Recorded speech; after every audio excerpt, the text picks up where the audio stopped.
23 বছরের মধ্যে আল্লাহর নবী কি এমন করলেন যাতে একটা অন্ধকারাচ্ছন্ন সমাজ আলোকিত হলো? কি এমন করলেন কে বলতে পারবেন? তিনি কি কোনো জাদু করেছেন? তিনি কি মানুষকে বশ করেছেন? তিনি কি আল্লাহর ফেরেশতাদেরকে দিয়ে জোর করে মানুষকে দিনের দিকে নিয়ে আসছেন?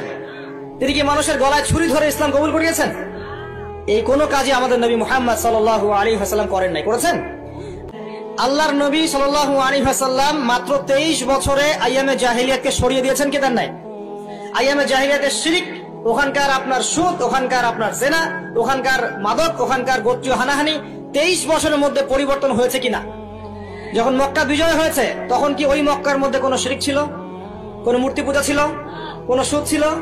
কোনো মেয়ের সাথে খারাপ আচরণ করা হয়েছে? কোনো ধর্ষণ হয়েছে? কোনো ব্যভিচার, গোত্রীয় হানাহানি? না সবাই ভাই ভাই হয়ে গেছে? বরং তিনি মানুষের কলব, মানুষের হৃদয়টাকে পরিবর্তন করে দিয়েছেন। বলেন সুবহানাল্লাহ। মানুষের হৃদয়ের মধ্যে আগে কুফর ছিল, আল্লাহর নবী সেখানে ঈমান ঢুকিয়ে দিয়েছেন। মানুষের হৃদয়ের মধ্যে আগে শিরক ছিল, আল্লাহর নবী সেখানে তাওহীদ ঢুকিয়ে দিয়েছেন। মানুষের হৃদয়ের মধ্যে আগে হারাম ছিল, নবী সাল্লাল্লাহু আলাইহি ওয়াসাল্লাম হালাল ঢুকিয়ে দিয়েছেন। মানুষ আগে বস্তুবাদী ছিল, দুনিয়া কেন্দ্রিক ছিল, আল্লাহর নবী মানুষকে পরকালমুখী করেছেন।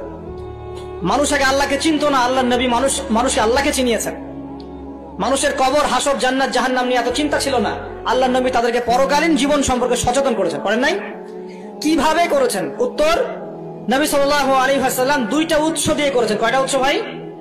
1 নাম্বার আল্লাহর কিতাব মানে আল কোরআন, 2 নাম্বার নবীর সুন্নত মানে কি? হাদিস। আমার সাথে কথা বলেন।